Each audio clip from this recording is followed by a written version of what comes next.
Glória a Deus. Saúde a igreja de Deus com a paz do Senhor Jesus. Amém, meus irmãos? Quem está feliz com Jesus essa noite? Quem pode dar uma salva de palmas bem alegre para Jesus?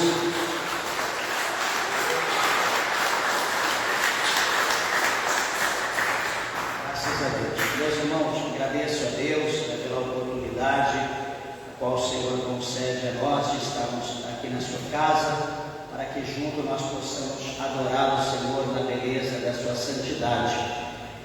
Louvo a Deus pela vida de cada um dos meus irmãos. Eu tenho certeza que Deus Ele tem falado conosco aqui e há de continuar a falar em nome de Jesus. Peço aos irmãos que abram, por favor, a vossa Bíblia no primeiro livro de Samuel, no capítulo de número 16. Quero lembrar que hoje nós estamos no segundo dia da campanha, ou penúltimo dia, na campanha de 3, sexta-feira. Hoje é o segundo dia da campanha Unção Divina, Caminho de Cura e Libertação. Amém? A glória de Deus, estaremos aqui pregando a palavra do Senhor e daqui a pouco, acabando, nós vamos estar ungindo os irmãos, para que o Senhor Deus Ele venha abençoar, Deus venha curar, que Ele venha libertar, enfim, aquilo que houver necessidade da nossa parte. Eu digo para os irmãos que a palavra do Senhor nos relata que tudo é possível ao que crê. Todas as coisas são possíveis, não há limite para Deus agir nas nossas vidas. Amém? Quem coloca limite somos nós, para Deus não existe limite. Primeiro livro de Samuel, capítulos de número 16, versículos de número 13. Apenas um versículo. Glória a Jesus. Está escrito assim. Veja se ao seu lado tem alguém sem a Bíblia. Aproxime-se para que junto nós possamos ler a palavra de Deus.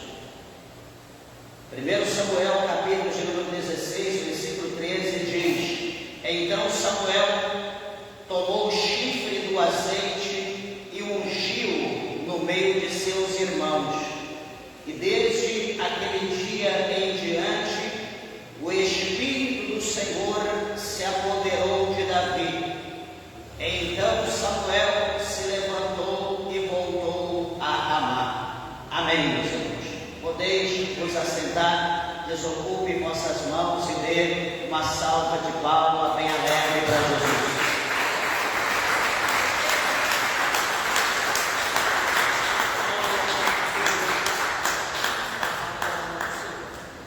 Bendito seja Deus, graças a Deus. Meus irmãos, rogo, por favor, a tua atenção à palavra de Deus, em nome de Jesus.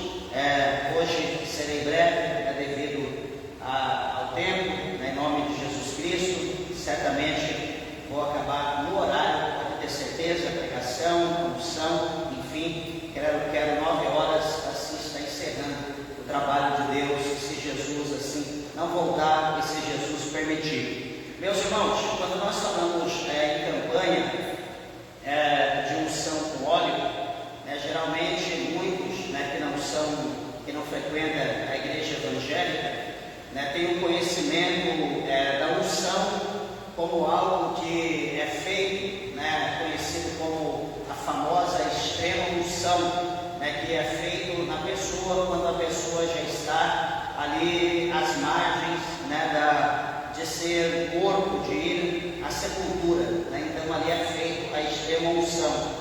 E na verdade, quando a palavra do Senhor fala em unção, a Bíblia mostra que a unção ela torna aquilo que é impuro em algo puro, ou aquilo que é profano naquilo que é santo. A unção verdadeiramente ela serve para isso, ela consegue distinguir essa situação, o que é impuro se transfigura em santo, ou aquilo que não é, enfim, como nós acabamos de falar. E na verdade, quando fala em unção com óleo, nós lembramos aqui pela palavra de Deus que no livro do Êxodo, o segundo livro da Bíblia, o Senhor Deus ele passou ali as coordenadas, a forma que seria feito ali o azeite, que ia ser preparado o óleo para fazer a santa unção, que era uma unção específica na ocasião, onde na verdade a unção era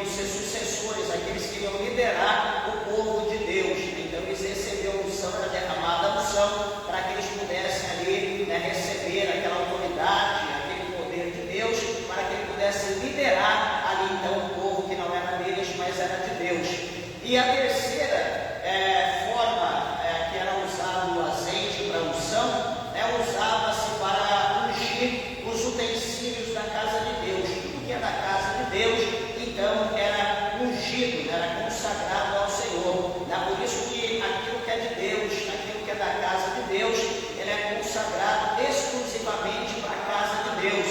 Jamais, por exemplo, eu poderei pegar aqui, suponhamos, o som da igreja e vou levar para fazer um casamento, ali para fazer uma festa, para fazer qualquer evento que não seja alguma coisa que é consagrada a Deus, que é um trabalho de Deus. Então jamais eu poderei fazer algo dessa forma, qualquer utensílio da casa de Deus.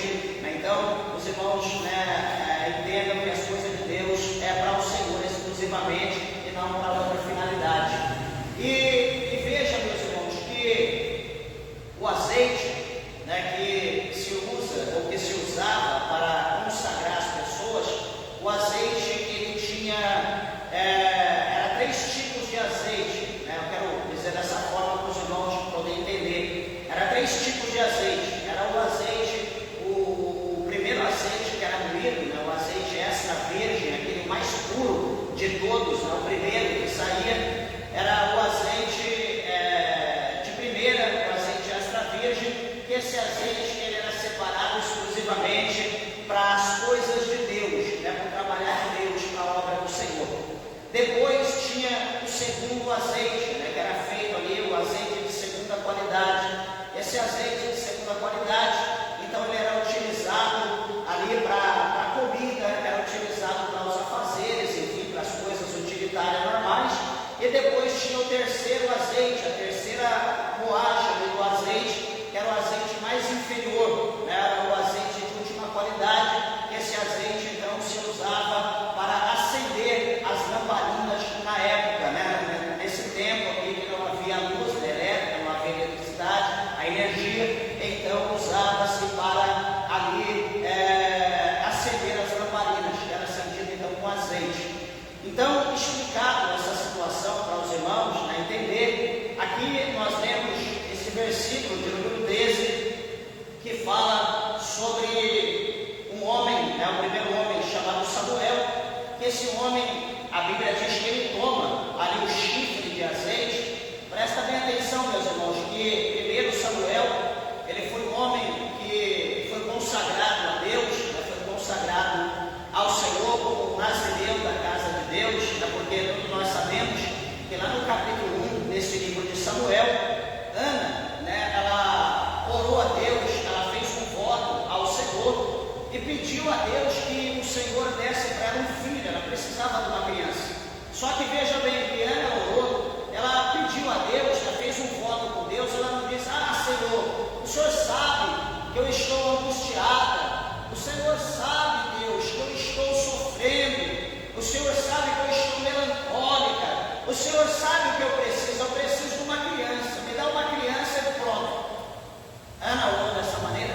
Não. Por que, meus irmãos? Essa palavra, ela serve para nós como exemplo. Eu preguei no último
farei mais. Por mais que você beba, por mais que você coma, que você pratique a glutonaria, que você se torne um glutão, que você se exploda de comer, mas amanhã ou mais tarde, dependendo do horário, você sentirá fome de novo, porque aquilo que você comeu, você colocou para fora e você terá que comer novamente. Então, por que eu estou dizendo isso para os irmãos?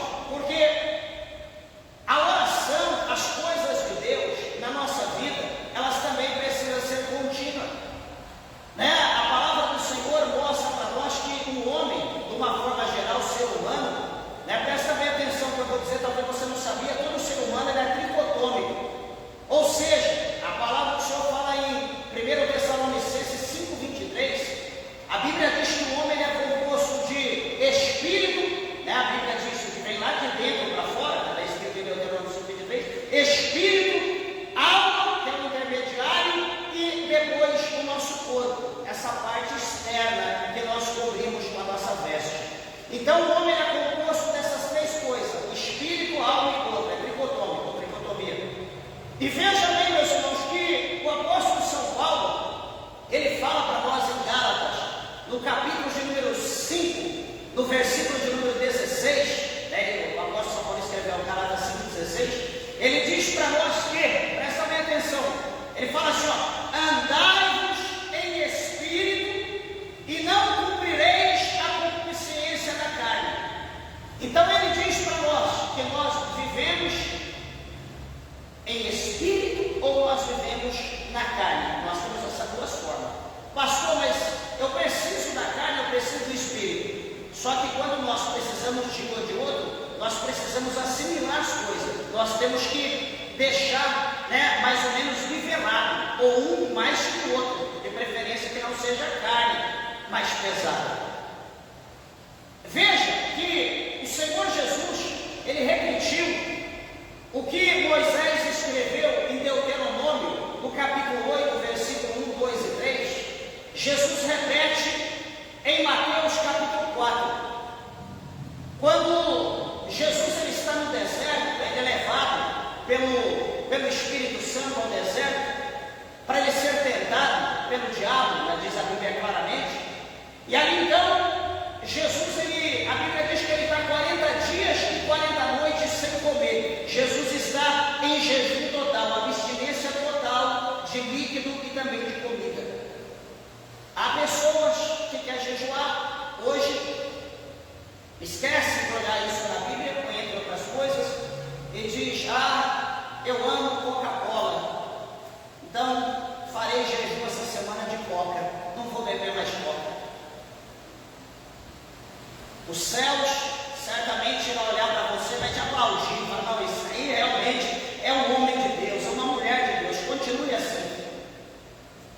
Eu gosto demais de massa, eu amo massa, então como eu amo massa, essa semana eu vou ficar de jejum de massa, o resto eu vou me acabar, mas a massa eu deixarei fora, eu vou jejuar de massa, e vou ficar comendo picanha, carne, outras coisas, mas massa eu vou comer, depois eu desconto aquilo que eu não comi.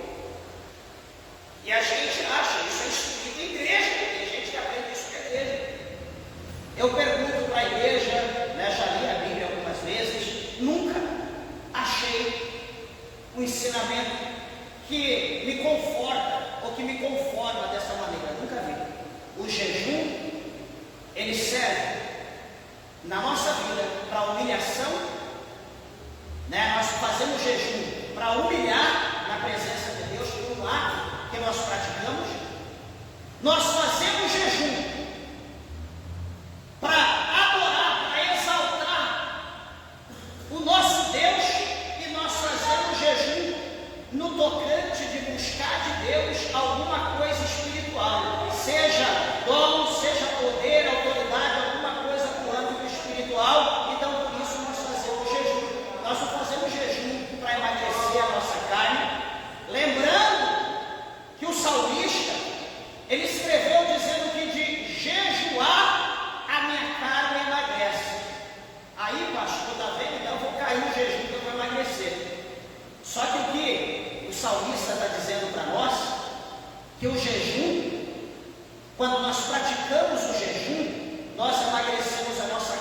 maneira, o nosso espírito, no tocante ao jejum, nós vamos jejuar orando constantemente, vamos jejuar adorando a Deus, vamos jejuar lendo a Bíblia, vamos jejuar cantando, vamos jejuar fazendo alguma coisa para Deus. Hoje eu vou tirar o tempo para jejuar, então vou ficar o dia inteiro dormindo. Isso tem fundamento, você tem que fazer alguma coisa para Deus.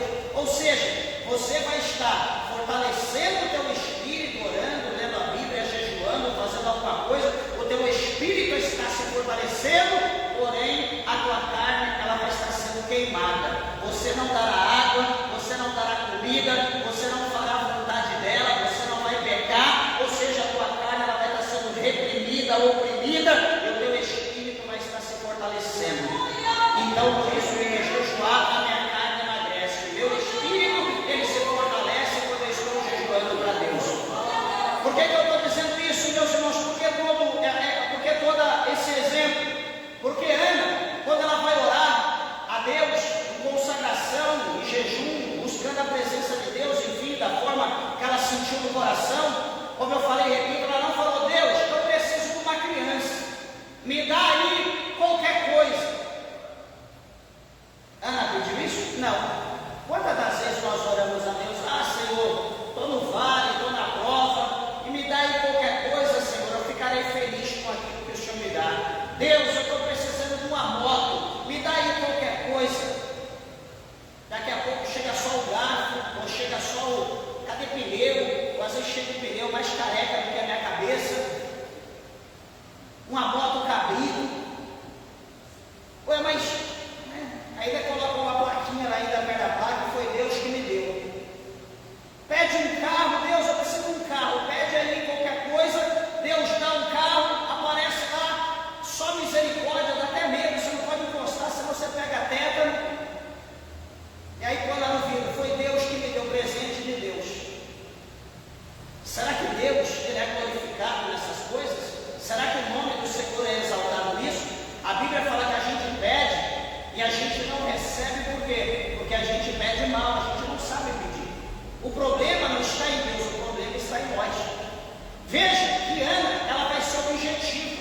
Ana, ela vai orar, vai falar com Deus, vai lançar diante de Deus tudo aquilo que estava no seu coração. Ela faz um voto, ela diz: Senhor, eu quero que o Senhor me dê um filho. E ela é específica, ela diz: esse filho tem que ser, precisa ser varão. Traduzindo, esse filho tem que ser homem.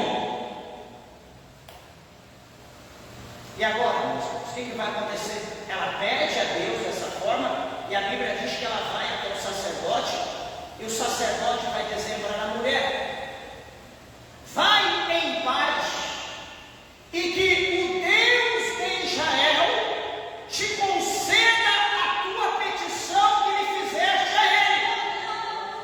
E Ana vai embora. A partir daí, o semblante de Ana, quando ela está voltando para Ramá, ela estava em Siló, quando ela está voltando para Ramá, o semblante de Ana já é outro. Ana já está alegre, Ana já está feliz, Ana já não está mais triste. Por quê? Porque tudo que estava dentro do coração dela que entristecia ela lançou na presença de Deus, ela colocou para fora, ela não guardou aquilo dentro dela. Meus irmãos, desculpa, eu já vou entrar aqui na palavra, mas esse mistério é forte. Quantas vezes nós guardamos no nosso coração ira, ódio, picuinha, porque eu ouvi, porque me disseram, me disse, rancor, porque eu vi alguma coisa, porque alguém falou, que alguém disse, que alguém falou, que o diabo falou que ia fazer, e a gente guarda essas coisas no nosso coração. A gente se torna um homem irado, se torna uma mulher amarga, se torna uma pessoa que não é mais social, uma pessoa que não quer conversar, uma pessoa que não dialoga, uma pessoa que não tem mais paz, uma pessoa que não tem mais amor, uma pessoa ridícula, uma pessoa que às vezes quer ficar só trancada, uma pessoa que não consegue socializar com ninguém, que não consegue viver em comunidade. E alguém diz: só resta para ela a morte, ou só resta para ele a morte, porque como viver dessa maneira? Quem olha para a palavra de Deus no capítulo 1 de 1 Samuel, talvez que vê alguma pessoa amarga,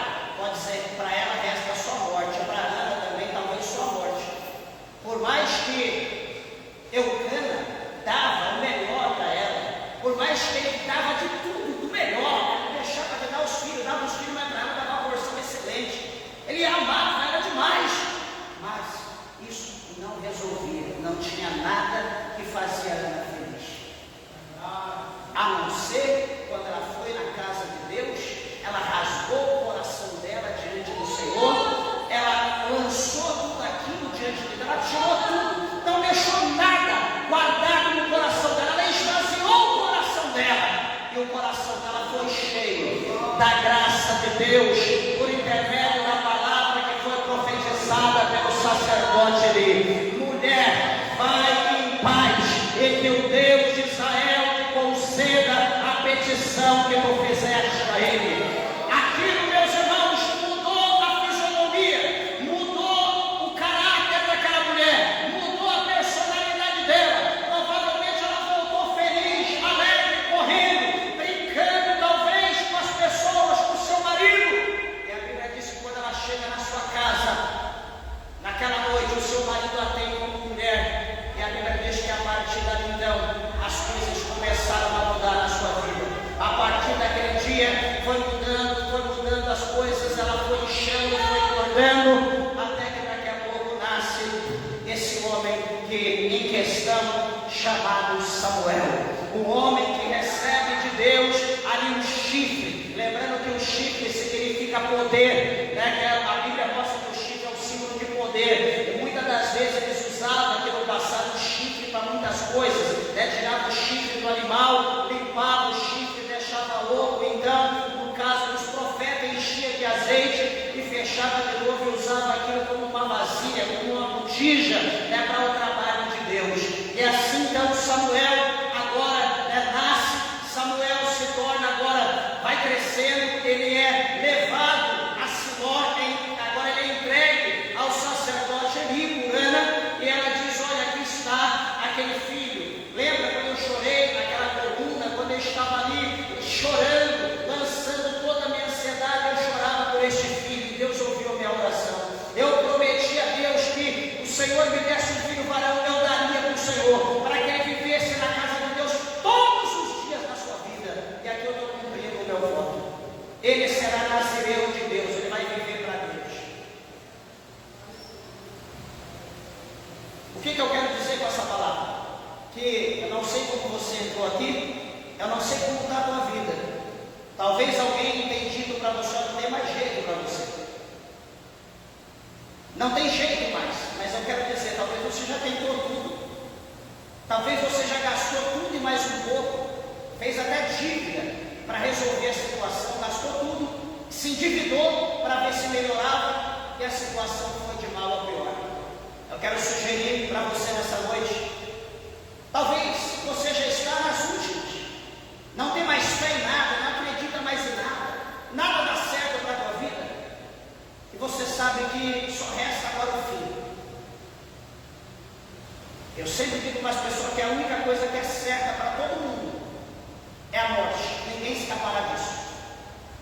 É o que é certo para todos. Talvez você possa estar esperando só a morte. Talvez você queria viver melhor, queria comer melhor, queria estar de uma forma melhor com a tua família. Você queria ajudar as pessoas de uma forma melhor, só que você está limitado em extremo.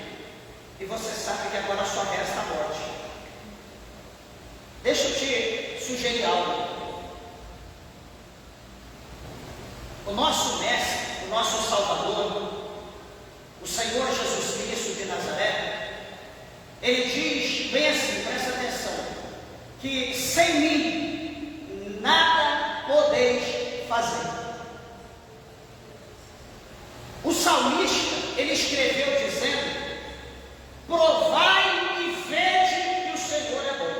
Por que eu estou dizendo isso? Porque você já tentou tudo e você só vai chegar da morte. Então eu quero dizer para você: experimente Jesus hoje.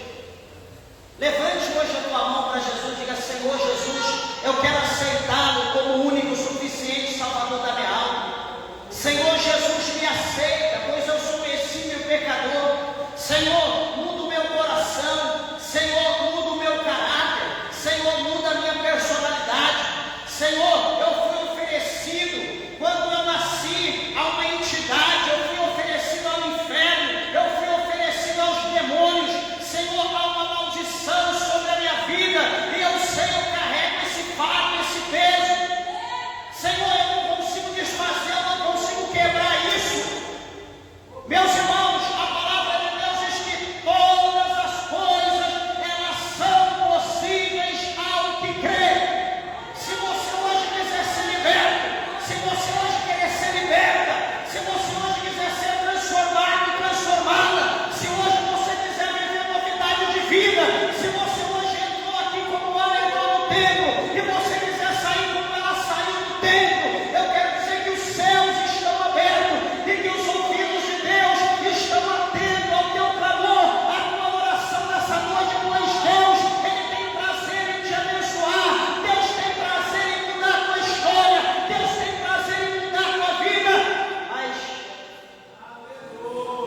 você precisa querer. E como que você quer? Aceitando Jesus como único e suficiente Salvador da sua vida.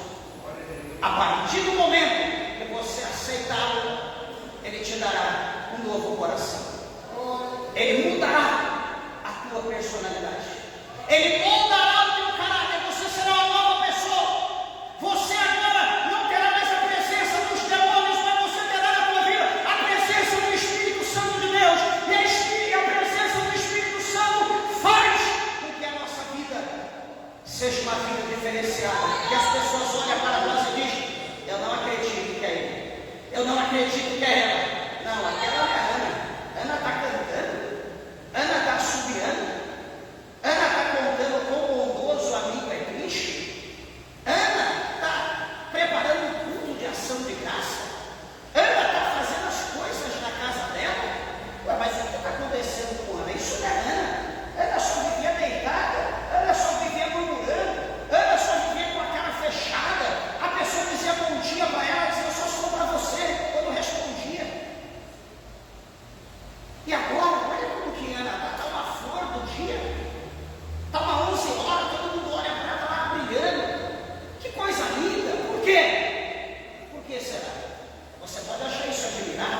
Você pode se admirar, melhor dizendo, sobre isso. Eu quero dizer que isso é possível para a tua vida hoje. Não estou aqui tentando mudar a tua vida, porque eu não posso nada, não faço nada. Quem faz tudo é Deus, por intermédio do Espírito Santo, por meio da tua fé. Se você crê, como eu disse e repito, tudo é possível para viver. Para encerrar, observa aqui esse versículo 16 que nós lemos, mostra aqui uma promessa em evidência, uma promessa em ação. Quem é a promessa? Samuel. E Samuel, ele é um profeta, como está escrito aqui no capítulo 16, verso 1, você pode olhar. A palavra do Senhor fala para nós que o Senhor Deus, ele vai chamar Samuel.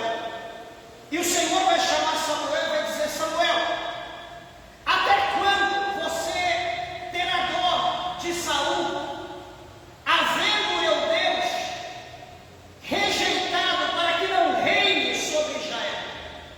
Até quando você terá dó do homem reprovado? Meus irmãos, quando Deus ele exalta de maneira que a exaltação é igual ao sol ou maior que o sol, porque todos os olhos o verão. Só que detalhe, quando Deus, o Senhor, ele abate que se brincar nem as trevas, nem quem está nas trevas enxerga, porque Deus vai colocar abaixo das trevas. O poder de Deus é coisa tremenda. Então, se Deus exaltar, está exaltado. Mas se Deus abater, acabou, não tem conversa. Saul foi abatido por Deus, foi reprovado por Deus.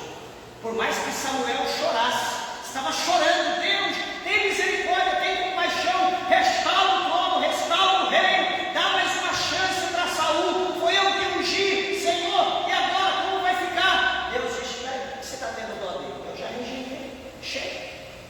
Eu quero dizer para você, Samuel, enche o teu vaso de azeite e vem e segue, pois eu quero te enviar até a casa de um homem lá em Belém, cujo nome desse homem é Jessé, conhecido como Jessé o Belemita.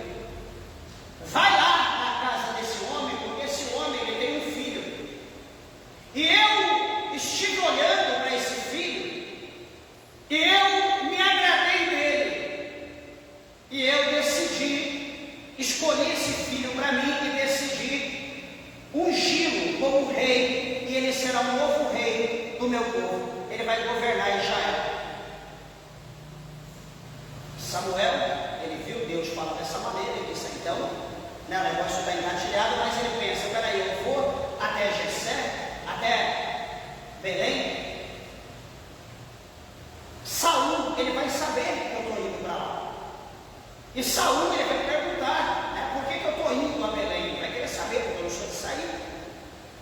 Aí o Senhor disse: faz o seguinte, pega uma vitela. O que é uma vitela?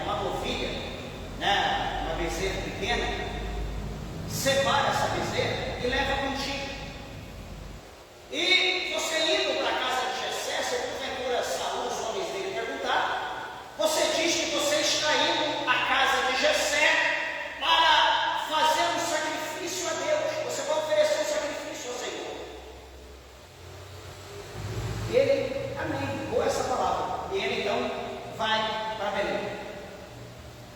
Meus irmãos, interessante que quando ele está no caminho, chegando a Belém, ele vai encontrar os homens de Saul, como ele havia falado para Deus. E ele diz: olha, eu estou indo à casa de Jessé para sacrificar ao Senhor. Vamos comigo, santifique vocês, santifique todos e vamos para a casa de Jessé. E assim então foi aquele cortejo. E o que vai acontecer? Uma coisa interessante, que quando ele chega na casa de Jessé, a Bíblia diz que ele tinha 8 filhos. E estava ali o primeiro filho, que a Bíblia mostra para nós no verso 6, que o nome desse filho era Eliabe, o primeiro filho de Jessé. Capítulo 16, verso 6 de 1 Samuel. E Eliabe, ele era diferente dos outros. Por quê? Porque ele era um homem alto, era um homem forte, era um homem de semblante atraente. Vamos dizer, traduzindo no literal, do português, era um galã da vida. Forte, alto, diferente dos seus irmãos. E ele era o que mais parecia com Saul, porque Saul também era alto, Saul era bonito, era forte, e aquele lá aparentava, estava no mesmo patamar, no mesmo nível. Então Jessé, quando ele entra, aliás, quando Samuel entra na casa de Jessé, ele olha para Eliabe e ele diz: certamente estou eu diante do novo rei de Israel. Ele ali já saca do seu chifre, já ali tenta sacar a bolha e já prepara a brecha para mandar azeite na cabeça de Eliabe. Quando ele começa a se coçar ali, preparando para agir, os céus bradam, Deus ele brada. Veja, meus irmãos, veja como Deus não deixa a gente errar. A Bíblia diz que os passos de um homem fiel, eles são confirmados pelo Senhor. Eu quero dizer para você nessa noite que Deus direcionou teus passos até aqui. Você não veio aqui porque você quis, mas Deus te trouxe aqui porque você precisava ouvir essa palavra, porque Deus tem algo para fazer na tua vida. E talvez o diabo já estava dizendo: olha, não tem mais nada, acabou, Deus não tem mais nada com você, o que Deus tinha que fazer, Deus já fez. Meus irmãos, a obra de Deus vai acabar na minha, na tua, na nossa vida, só quando nós descermos a sepultura. Mas ainda quando nós descer a sepultura, a unção que está na nossa vida vai ficar lá nos nossos ossos. E isso é bíblico, porque a Bíblia diz que quando Eliseu, ele foi sepultado, ele foi enterrado, e depois ele está de novo, muito tempo sepultado, cavaram ali uma cova para jogar os soldados que foram mortos, lançados na cova. E quando aqueles homens mortos caíram na cova e o seu corpo bateu nos ossos de Eliseu, o que aconteceu?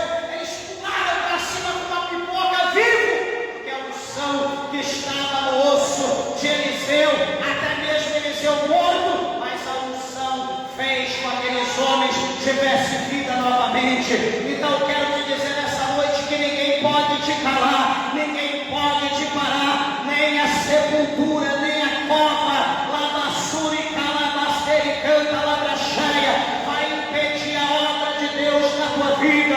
Será que você crê na palavra de Deus? Adore a Deus, glorifique, exalte o Senhor nessa noite. Calabaçoia, candarábia, surimicanta, labracheia. Então os passos do homem fiel são confirmados pelo Senhor. Quando Samuel vai pecar, quando Samuel vai consagrar a pessoa errada, o capítulo 16, verso 7, porém o Senhor disse a Samuel: olha como Deus não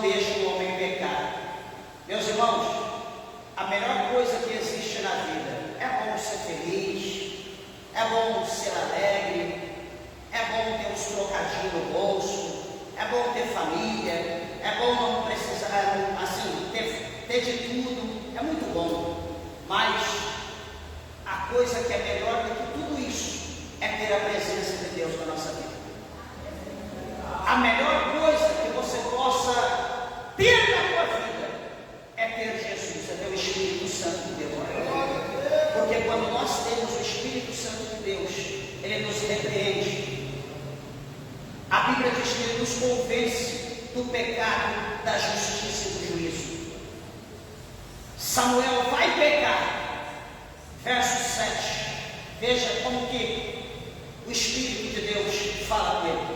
Porém o Senhor disse a Samuel: não atentes para a sua aparência, nem para a grandeza da sua estatura, porque eu tenho rejeitado. Porque o Senhor não vê como o homem vê, pois o homem vê o que está diante dos seus olhos, porém o Senhor olha para o coração. Deus está falando para Samuel: Samuel, presta atenção, todo homem olha por fora, todo homem vê a veste, vê a beleza, vê a formosura, vê a estatura, todo homem olha e se apaixona, se convence pelo que vê. O homem é enganado pelo que vê. Só que eu não sou assim, diz o Senhor. Eu não sou assim. Por quê? Porque eu olho dentro, eu vejo o coração. O que isso quer dizer, meus irmãos?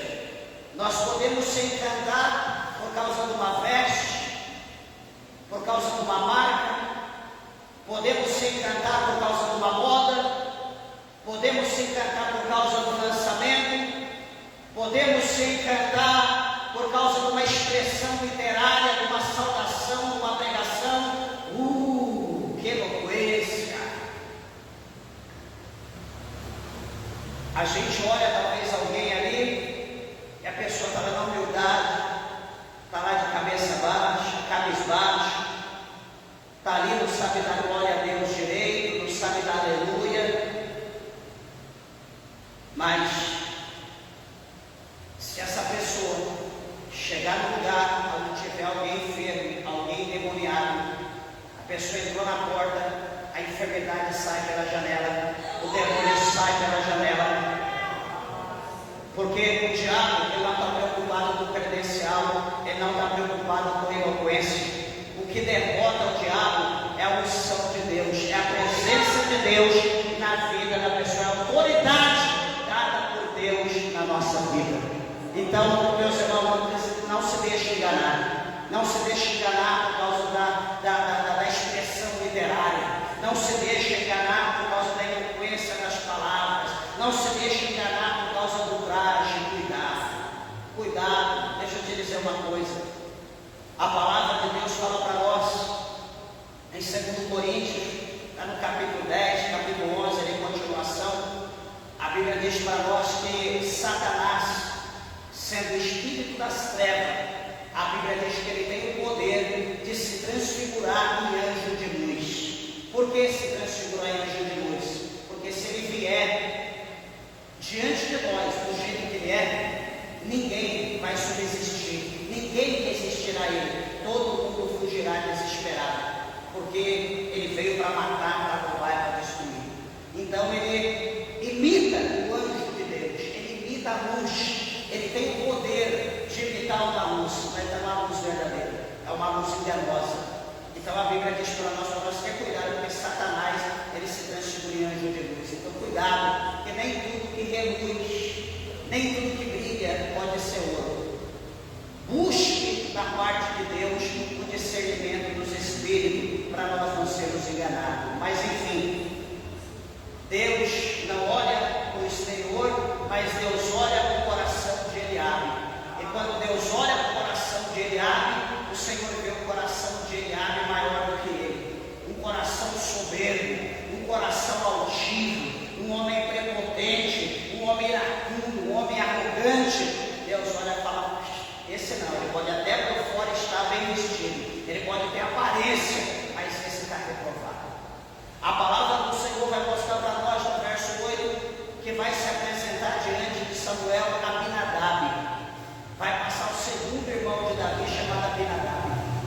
Samuel agora, ele não vai se precipitar, não vai se coçar para pegar a botija. Ele vai ficar em paz, vai esperar. E aí, Senhor, é esse ou não? Deus, peraí, eu estou analisando. Deus olha, vê o pensamento, vê o coração. Não, passa, nada isso. Próximo. Aí a Bíblia diz, no versículo de no próximo versículo 9, que veio o próximo irmão chamado Samá, o terceiro.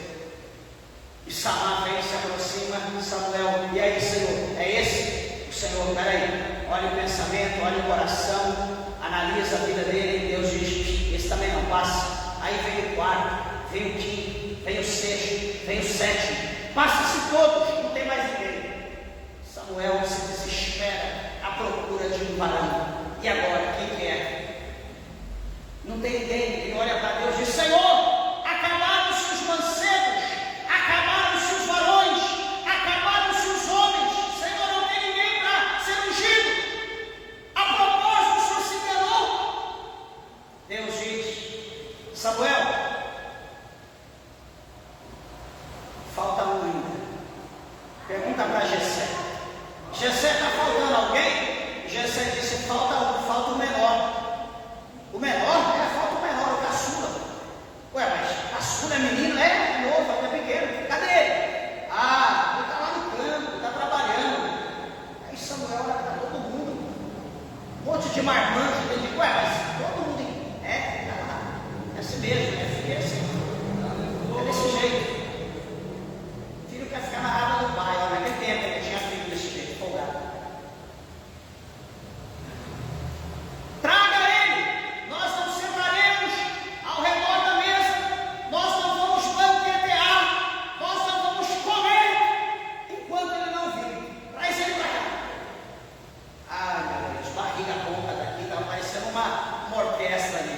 Todo mundo querendo comer aquela churrascada e Davi lá no fim do mundo cuidando de ovelha.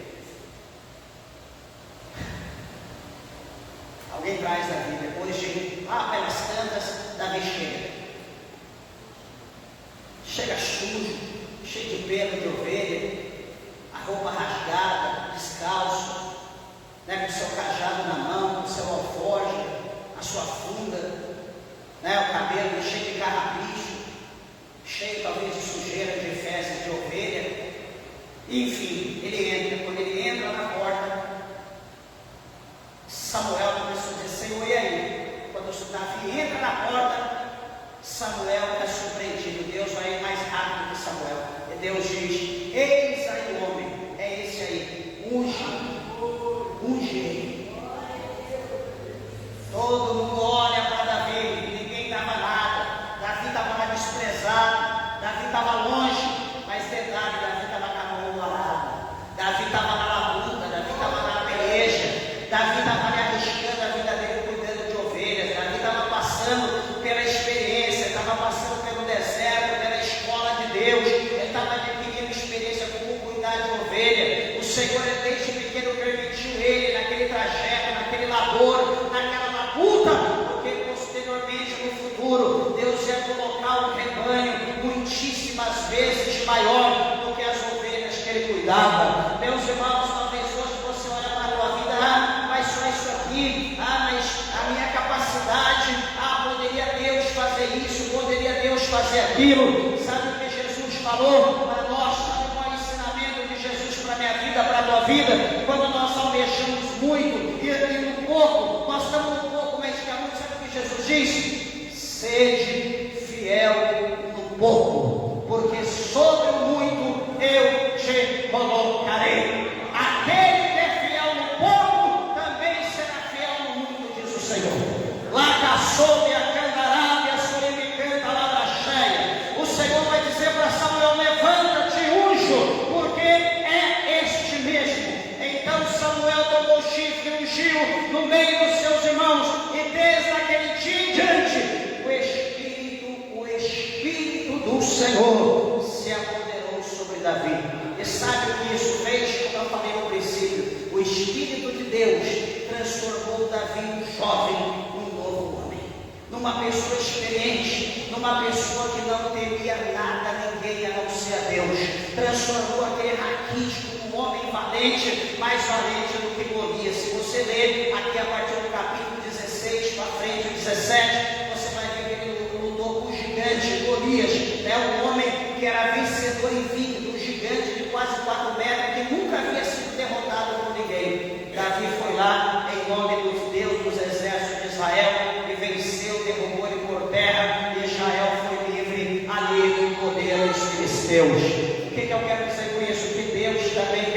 ti. Deus quer derramar sobre a tua vida a unção. Deus quer derramar sobre a tua vida o Espírito Santo. Deus quer fazer um reboliço na tua vida e fazer coisas grandes por intermédio da tua vida. Talvez você olhe para a situação e diz: mas eu, quem sou eu? Meus irmãos, Davi foi ungido por cerca de 13 anos.